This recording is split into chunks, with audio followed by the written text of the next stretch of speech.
The New England Patriots' problems went a lot deeper than a controversial call in their loss to the Seahawks on Sunday. Stick around. You're about to be locked in to the Locked On Patriots podcast.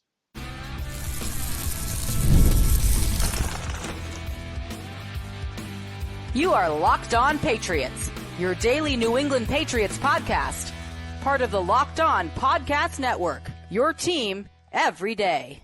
Hello to all of you Foxborough faithful, and thank you once again for making Locked On Patriots a daily part of your New England Patriots coverage. Don't forget, Locked On Patriots is not only a proud part of the Locked On Podcast Network, your team every day, but we are also free and available on all platforms, including YouTube. So smash that subscribe button and download and follow Locked On Patriots wherever you get your podcasts to ensure you're getting the latest episode as soon as it's available.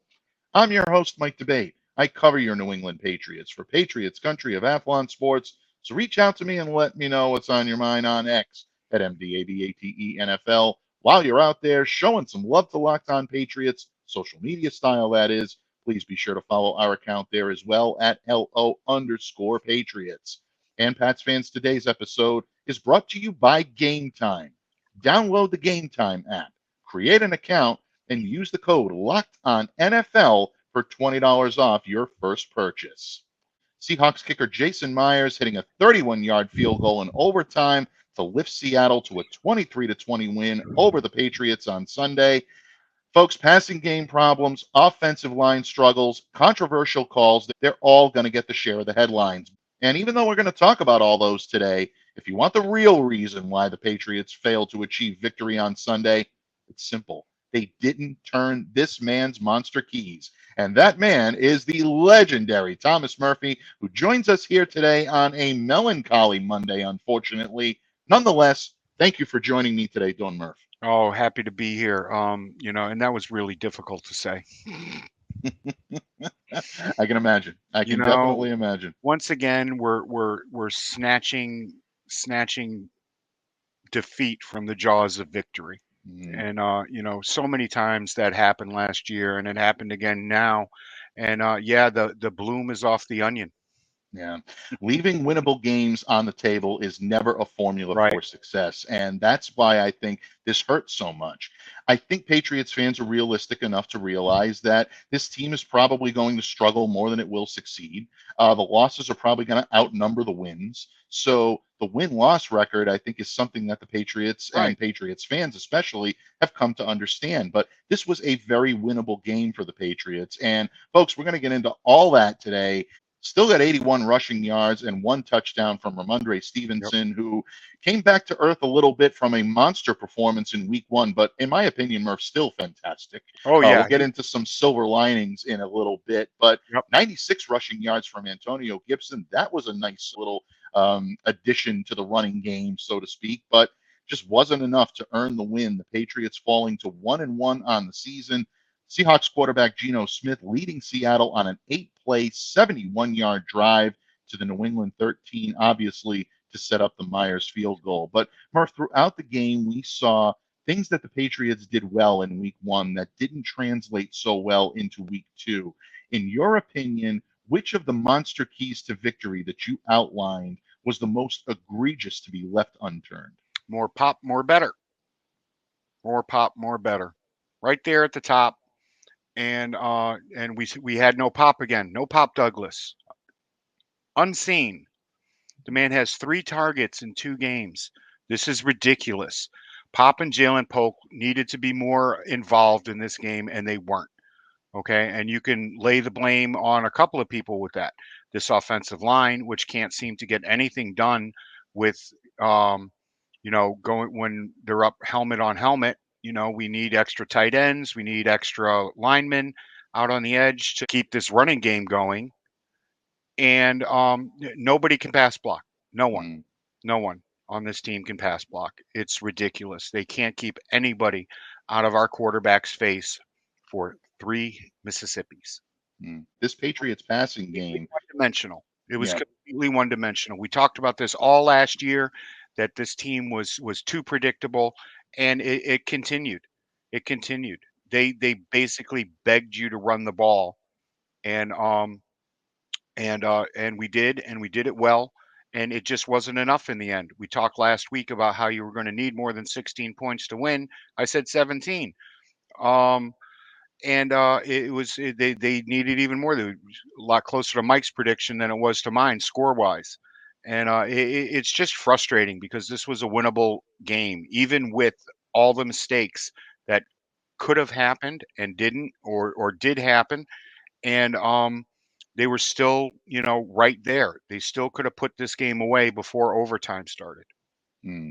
Thank you for the plug, by the way, on the final score Yep. prediction. I do appreciate that, Murph. It's always nice to hear that. But bottom line, I think where your prediction was spot on, where you said that this passing game needed to be more involved. The run was almost exclusively called during overtime, Yep. and it makes you one dimensional. It makes you predictable, and it also makes you much easier to defend. And that's exactly the problem that the New England Patriots ran into. I completely agree with you on Pop Douglas. He needs to be more involved. I would have liked to have seen Jalen Polk more Yeah. involved when he was. He's proven that he can be a very effective Yep. red zone weapon. This is something we saw throughout training camp. This needs to happen a lot more, Murph, and it needs It to happen at does. the play calling level. And yeah, exactly, at the play calling level. I thought during the first half that they did well using the tight endage. Claire Hmm. was having a blast. She was really enjoying herself. I thought they would scheme up more, um, especially when Seattle countered, and got a safety up there on Hunter Henry, and they had to start going in a different direction. That's when I thought we were going to see the Pop Douglas breakout. That's when I thought we were going to see more of Jalen Polk, our second Hmm. round pick. Right. Okay. I was at nauseum this year that, he isn't a number one, but he's a very fine number two. And both of these guys are good number twos. They need to get involved more. There were guys missed down the Slim Reaper. Okay. There were people open, and Brissett did not get them the ball. Now I don't know what the glitch is with him in focusing up on his first read, but it's got to stop. It's got to end. He needs to start processing quicker, or they need to start scheming up a first read that is a little more diverse than what we had going on. Why? It's simple, people. I Mhm. lay it out. I do. I lay it out. Things that worked in the first half were no longer working in the second half. I love the way that Rhamondre ran up the gut. I told you folks that was where they needed to attack this team, was up the gut. But what they didn't do was get play action going. Open receivers were not noticed. Covered receivers in my estimation, are NFL open, were ignored. Um, I don't know if it's a confidence thing or what, or just take care of the damn ball. But no, it was awful. In the second half, they tried to pass the ball. It wasn't working. There were too many missed opportunities, especially on third down in the second half. I think the number. Hold on, let me look. The number, the Pats were 6 of 16 on third down. Okay, at one point in time, they were 3 and out on 5 straight drives in the second Mhm. half, between the end of the first half and the second, and ungodly, ungodly. And I have to bring it up.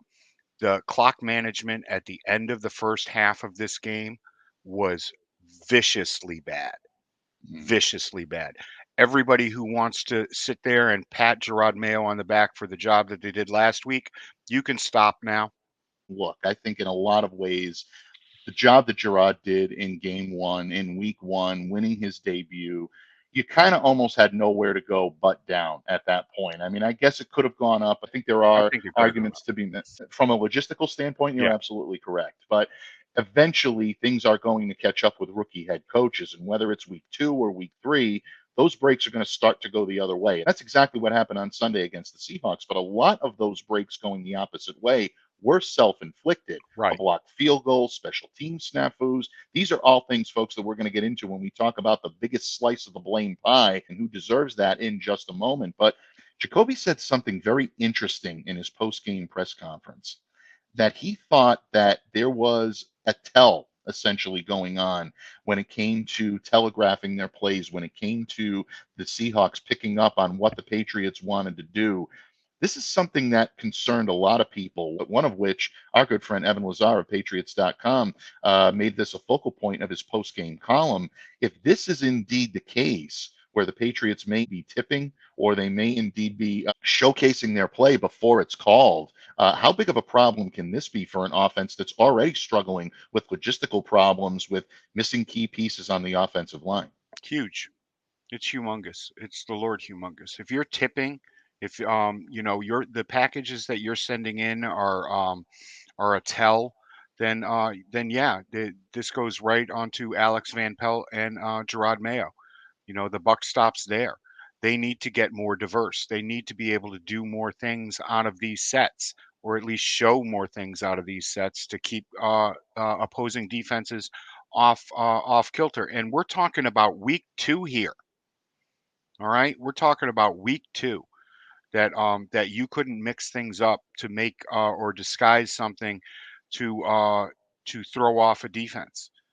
It's a terrible thing, and it's that's got to change. It's a great pickup by Brissett. And if he had picked it up, when did he pick it up? On his way back to the locker room after overtime? Yeah, exactly. You have the power. You can stand there and call an audible. All right. Look across the field, figure out what's happening, and do something else with the personnel that you have in there. All right, I can jump on Van Pelt, I can jump on Mayo for prep, but you're the one standing there. You're the veteran presence. All right, you've got to see this. You've got to dissect it and say, okay, we're going to switch out to this.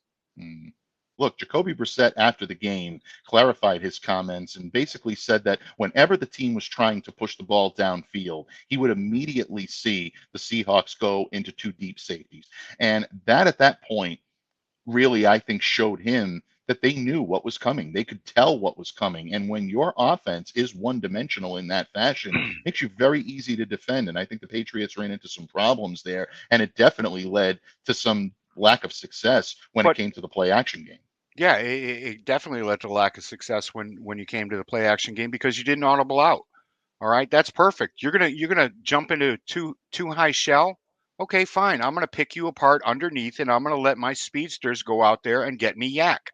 All right, that's when Jalen Polk should be at his best. All right, that's when Pop Douglas should be at his best, and you didn't utilize them in that way. All right. Yeah. So once again, that key was broken off right in the ignition.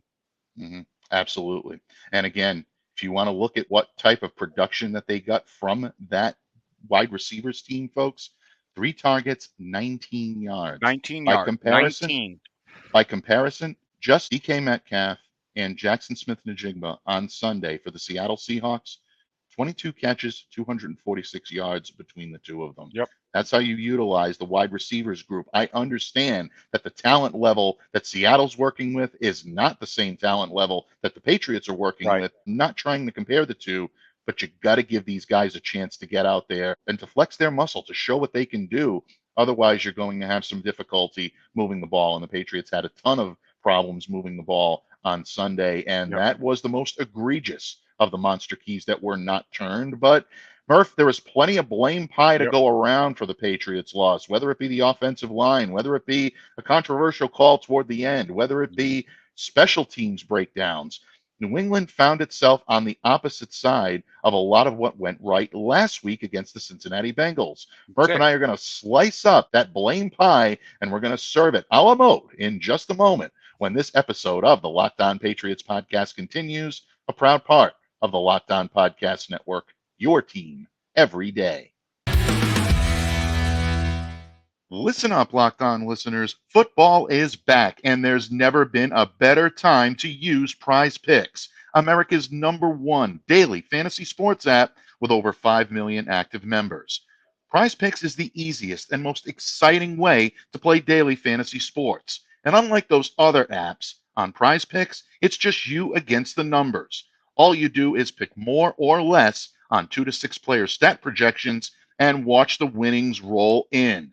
And here's something I know you're going to love. PrizePicks is the only real money daily fantasy platform with an injury insurance policy so that your lineups stay in play even if one of your players gets injured.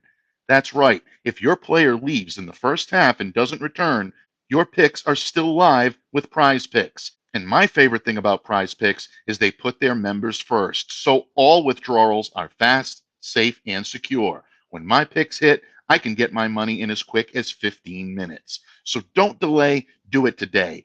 Download the PrizePicks app and use the code LOCKEDONNFL and get $50 instantly when you play $5. Use the code LOCKEDONNFL. That's LOCKEDON NFL on PrizePicks to get $50 instantly when you play $5. You don't even need to win to receive the $50 bonus. It's guaranteed. PrizePicks. Run your game. Locked On listeners, football is finally back, and the only thing more important than cheering on your favorite team on game day is making sure that your game day table is well stocked. Why root for your team on an empty stomach? With delivery powered by DoorDash, you can order your favorite game day food, snacks, and drinks without missing a play. So don't delay. All of your game day must-haves just in time for kickoff through DoorDash. And use the promo code LOCKEDFALL24. That's LOCKEDFALL 24 for 50% off up to a $10 value when you spend $15 or more on your first order. It's a limited time offer and terms apply. Promo is not valid for orders containing alcohol. DoorDash, your door to game day greatness. Your door to more. Download the DoorDash app now to order your game day favorites. Must be 21 plus to order alcohol. Drink responsibly. Alcohol available only in select markets. Patriots fans, thank you once again for joining us here today on Locked On Patriots and for making us your first listen each and every day. Folks, if you've made Locked On Patriots your first listen, and we always appreciate when you do that, I implore you to make your second listen our good friends over at Locked On NFL. Locked On NFL includes analysis, insight you'll get only here on the Locked On Podcast Network. Folks, you are not going to want to miss what the Locked On NFL show has to offer each and every day, giving you the latest news from the Shield. Much like Locked On Patriots, Locked On NFL is also a proud part of the Locked On Podcast Network, your team every day. And folks, your team in Foxborough nursing a 23-20 overtime loss to the Seattle Seahawks, dropping your beloved New England Patriots to 1-1 on the season.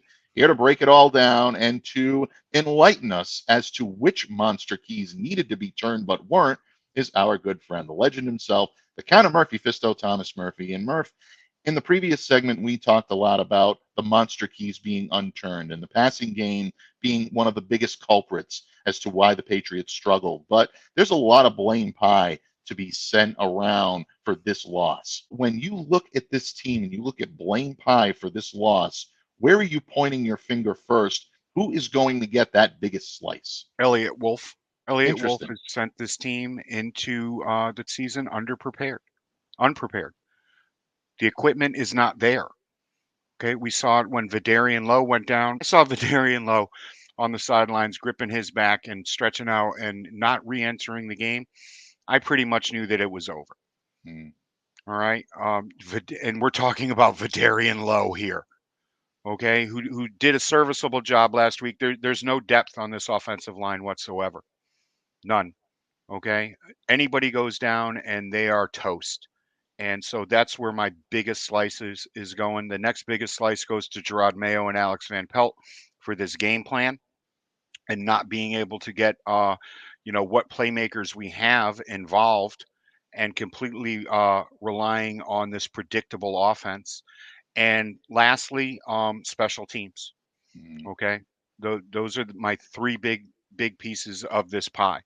When you look at the keys, they did really well with limiting the laundry. They didn't play from behind the chains too much. Win the turnover battle. Always. They didn't, on paper turn anybody over, but they got a big stop on fourth down. To me, that's turning the ball over. You turn the ball over on fourth down. So that worked out, but the predictability didn't allow them to own third down. I said they were going to have to be above 50%, and they weren't. All right, and and this goes to the other side. They were just 6 for 16. Seattle was just 7 for 15 on their side, and but they were 1 for 2 on fourth down efficiency. Okay, so it gives them that key. All right, the red zone trips were awful. Okay, and I'm going to put that all on Alex Van Pelt. I didn't understand, what he was doing with some of the personnel packages that he was putting in while he was in the red zone. I really didn't. So yeah, there's plenty of blame to go around, but right there, you can't have that kick blocked. You can't take a sack there and push yourself back that far. When a game is on the line. Right. Jacoby Brissett needed to get rid of that ball. So the last piece of pie goes to Jacoby Brissett, the seasoned veteran who, had flashbacks of Matt Ryan in the Super Bowl. You can't take a sack there. Can't do it. Yeah. Can't do it. Yeah, exactly. And of course, pressure on the left side was a problem all game for Jacoby Brissett. But then even Michael Wenu, who is supposed to be your most accomplished offensive lineman, your right tackle, looked awful. lets He up a looked sack. fat, out of shape, and he just got burned all day long. Just burned. And that goes back to Elliott Wolf. Yeah. Jacoby was pressured on nearly 50% of his dropbacks again on Sunday. Now, we don't have the final tallies in yet, but once they do come in from the game film, when you get the all-22 and you watch the coach's film, you'll get a chance to see a little bit more. Seahawks did log 8 quarterback hits. We do know that. They got to the quarterback. A lot of the hits that Jacoby Brissett started to take definitely factored into some of the more conservative play callings. And that's, again, one of the big reasons why the Patriots struggled so much offensively. This roster's unprepared. Yeah, and it looked it yesterday. I'm going to flip over to the defensive side of the ball because we've been giving them a lot of plaudits. We've been giving them a lot of laurels on which to rest, and they've deserved it for the most part. This defense has been very good, and I don't want to make the mistake of implying that the defensive side of the ball cost them the game yesterday, because I don't believe that's the case. But there are elements that we saw in this defense now that are troubling. One of them is such a departure from the way the Patriots have typically defended. And I'm going to point the finger right now on the secondary, because the New England Patriots secondary always did their job, quote unquote, so to speak, by taking away at least one of the opponent's top receivers. You always had that. There was always a lockdown guy that was capable of keeping that player on an island, and that player did not come back to burn you. The two top receivers, all respect to Tyler Lockett, who I love, by the way, and I do believe is underrated when it comes to his abilities in the NFL. But if you're looking on paper and you're looking at the Seattle Seahawks, you're looking to stop two names: DK Metcalf, Jackson Smith-Njigba. Patriots could not stop either one yesterday. 10 catches, 129 yards, a 56-yard touchdown for DK Metcalf. That was the burner. JSN, 12 catches, 117 yards. You got to shut one of these guys down. You can't let the both of them go off the way they did. That, to me, was an egregious hole in what the Patriots wanted to do defensively yesterday. That deserves a pretty good-sized slice of the blame pie, in my opinion. It really does. You could see in the first half that, the Patriots were getting burned when they were in man. They were getting picked. And it worked. Mike McDonald had a fantastic game plan. He saw the Patriots come. Well, they saw the Patriots running man, and it was not working. It was not working. He had his. These are three fantastic wide receivers. We talked about it on Friday, and they picked apart, literally picked. This team apart. And then when they switched into zone, it seemed like nobody knew where they were supposed to be or what they were supposed to do. And what happened? Okay, it was just the most egregious play of the game. And DK Metcalf ran off a 56-yard touchdown because there was nobody there to help over the top. Absolutely. Very, very well Gonzalez is not standing there watching him run past him if he didn't think that there was going to be somebody back there to pick him up. Yeah, so exactly. I'm not putting that on Gonzalez. Yeah, and I'm glad that you said that. running the right play. He was there for the hook, and there was nobody over the top. Yeah. And that's why Metcalf went off. And that was the game changer right Yeah, there. it That really was the game was. changer. And to his credit, Kyle Duggar in his post-game conference did take responsibility for Did that he? and said that Okay. he was responsible for the busted coverage. But I think that's a great point Yep. because I do see a lot of that still saying, "Oh, Gonzo got exposed today. He got No. no, folks. He didn't." No. This was a secondary problem, but it wasn't a Right. Christian Gonzalez problem. So I'm glad that you made that distinction because I think that needs to be made. Murph, we've danced around this subject long enough where we've talked about questionable calls, and I know fans are starting to hop on this a little bit because of what happened with Jonathan Jones Yep. and the light coverage, and Yep. getting whistled for a penalty. Obviously, I mean, when your opponent comes to you and says, "I don't believe that was Right. a penalty," it's going to be a little bit more egregious. ESPN's Mike Reese is someone that doesn't typically show his emotion, but when he No. goes all capital letters on a tweet during the game, you know that it's got him a little bit steamed. How much of the blame pie are you going to put on this? It was still, shake it off. Next play. Let's get to it. These things happen. I'll give it a dollop of homemade whipped cream on top of somebody else's slice of the pie. How about that? How about Very that? good point. It happens. Yeah. It was a bad flag. It Mhm. was, and it showed on the next play. At least they didn't make the same mistake twice. Yeah. All right. For the most part, it didn't help, but it shouldn't have hurt in the way that it did. Yeah, very, very good. And I think that's perfectly said. I couldn't have said it better myself, so I'm not going to even attempt to do that, folks. That's exactly what that call was in the end. Yeah, it could have gone the Patriots' way. Was it a call that should have been made? Probably not, but Pat shouldn't have been in a position where No. that was the determining factor. And again, I think it only speaks to all of the mistakes that were made right up until that Go point. back to the tuck rule, okay? Yeah. There was still time on the clock, and the Raiders quit. I'm not saying the Patriots quit, but there was still time left on the clock to do stuff, and they Yeah. didn't do it. Absolutely. Absolutely. And again, it's just these little things that add up. And not Nomacek right now is not happy, and he's Not definitely not happy with a lot of the miscues, most of which Right. he's not happy with Murph. There's a blocked field goal, a 48-yard field goal that would have made this a 6-point game with 3:54 left. Instead, the Seahawks, all they needed was a field goal to send the game into overtime. Yep. That's a big swing in this game. That is. I think we need to give a just slice of blame pie for this loss to that. I think the biggest breakdown was allowing someone like Julian Love, a defensive back, who really I think is playing at such a high level. Right. Again, another very What a great underrated player. And You didn't know it before this game. You knew it afterwards, man. Julian Love brings the lumber every single week. he does. He does. And shame on the Patriots coverage unit because you're Mhm. allowing this guy to come in as the inside rusher, second to the end of the line. You can't have that happen. Gotta get wide. You just can't have that You happen. can't. Got to get All right. wide. And honestly, man, for so many years we were spoiled with Gronk out there. Everybody talking, why is Gronk playing special teams? This is That's why. Okay, this is why, because he's a big wide body out there that gets his elbows out and makes sure that he slows somebody down there. I forget. I'm not sure who else was out there with Junior. Why am I at a complete loss?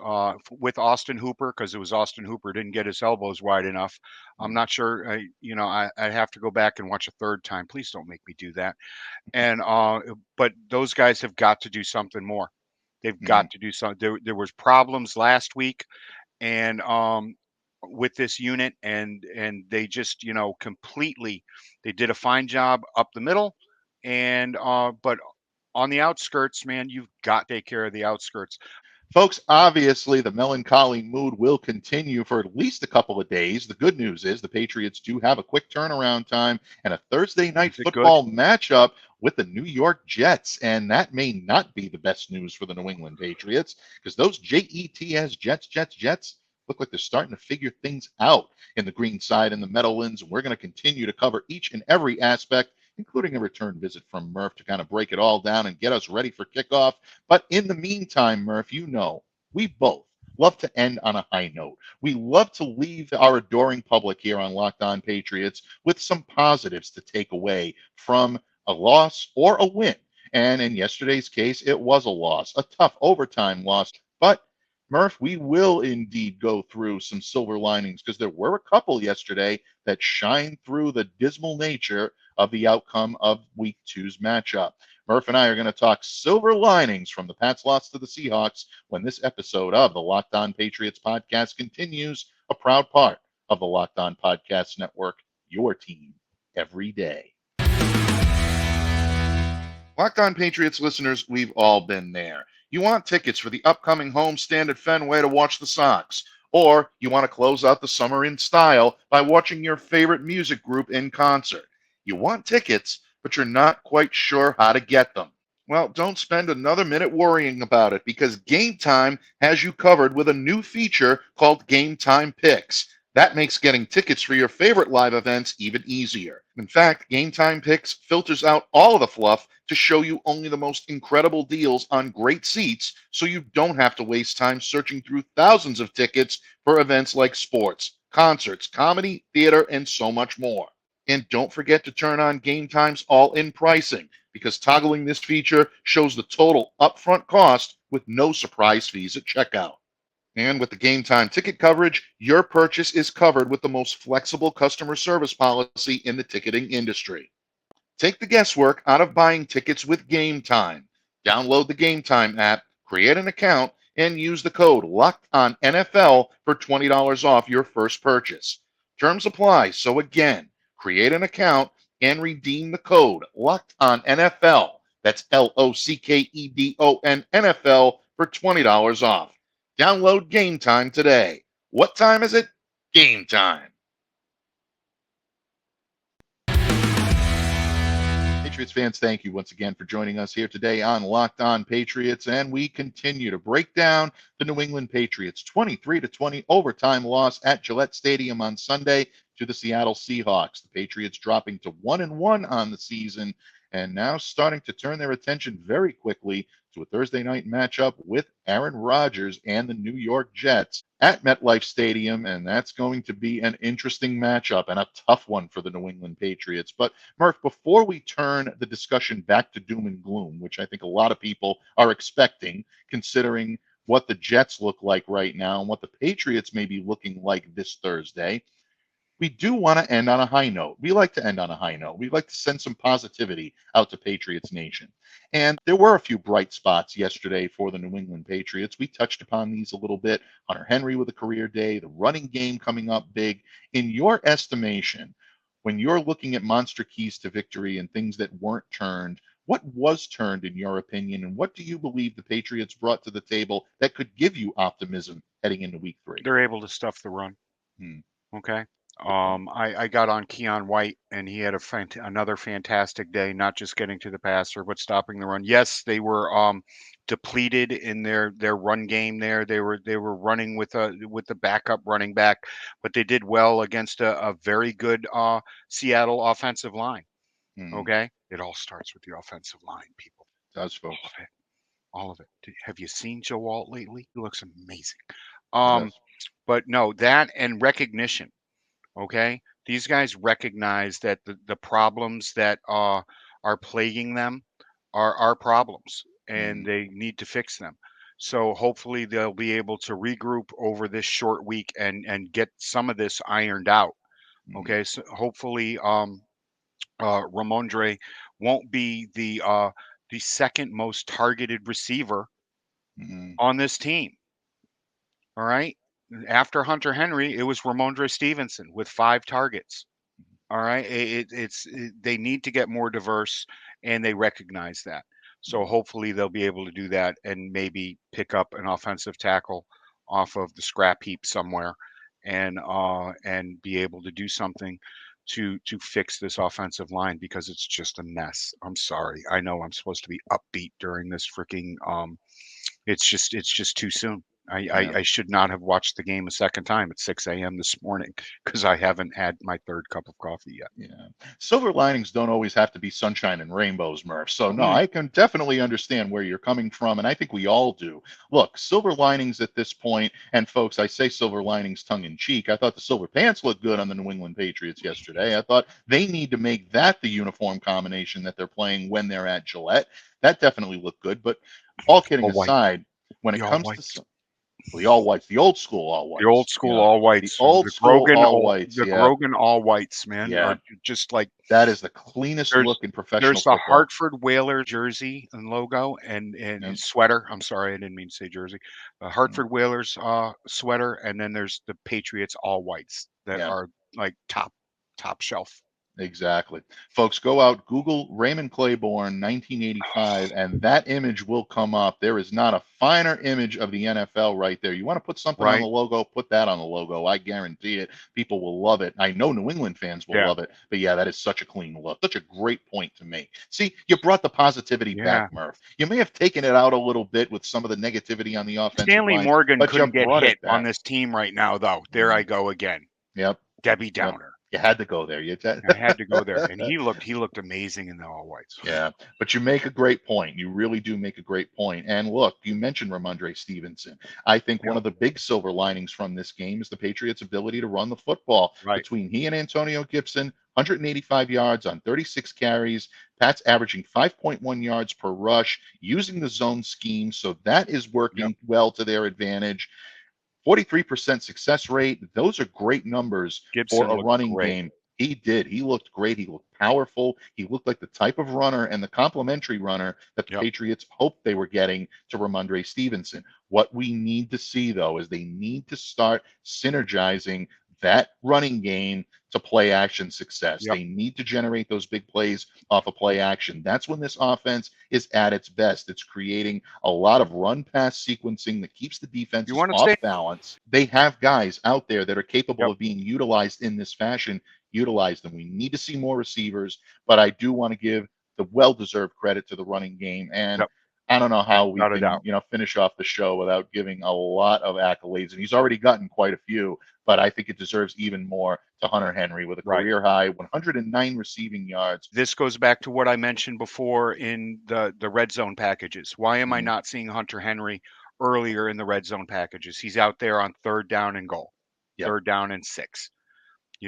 That's ridiculous. That's ridiculous for a man that's having the kind of day that he is and beating the defensive backs. And I think this goes back to something that I've been saying since Hunter walked through the door. Hunter is a phenomenal route runner. Give him the opportunity to show that. Give him the opportunity to get out in the open field. He can make things happen. 3 third down conversions yesterday. 7 of his 8 catches went for first downs. And he was on the receiving end for the Patriots' longest pass play of the season. These are the types of things you want to see if you're looking to get your tight ends involved. This is a great synergy. Talk about synergy. Talk about marriage between two styles. The Patriots had 149 receiving yards through the air. Hunter Henry was responsible for 109 of them. That should tell you how much of a focal point he was on this offense. Now, guaranteed, these numbers are going to go down because teams are going to catch on to what they did, and they're going to game plan for it, and you can't be one-dimensional. That's what really I think was a big problem for the New England Patriots down the stretch, but it does show you that in the proper setting, this guy can be a top weapon. He takes one set of game film. It takes one set of game film for a defense to catch up. That's it. You've got to be more diverse. You've got to be able to look at your slot receiver and wink. And he knows that, we're changing the play. Absolutely. And who knows, at the bottom line, maybe he's got another 35-yard screen pass reception in him with a fearsome Jets defense right now, ready to tee off on this offense. And who knows, maybe the Jets offense saw something in the Pats defense that they can exploit on Thursday night. The Pats are going to look to try to continue their dominance in the Meadowlands, and whether or not the Patriots can lighten Murph's mood a little bit by delivering an unexpected victory on Thursday still remains to be seen. One thing is for sure, Murph's going to cut some monster keys on how to get you there, and we're going to bring them to you right here on Locked On Patriots. But in the meantime, Bud, I want to thank you for stopping by and lending your wisdom, your counsel, your raw emotion, on occasion a little bit of rage. It's all good because it's all part of that stew that makes a New England Patriots season. We're always honored to have this man here on the pod each and every Monday, and whenever I need him to stop by, he's always available. I can't thank him enough for that.